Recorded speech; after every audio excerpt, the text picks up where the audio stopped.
For the last 2 years, I've been serving as a volunteer missionary in the Maryland area, teaching people about Jesus Christ and help them to find lasting peace and joy.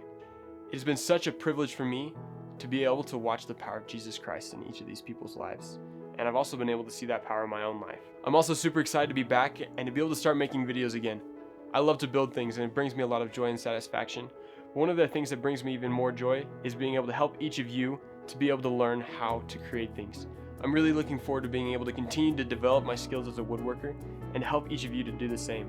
So if there's any projects that you would like to build or any questions that you have, please let me know in the comments below and I'd love to be able to help you all out with that. Thank you all so much for everything and I'll see you in the next video.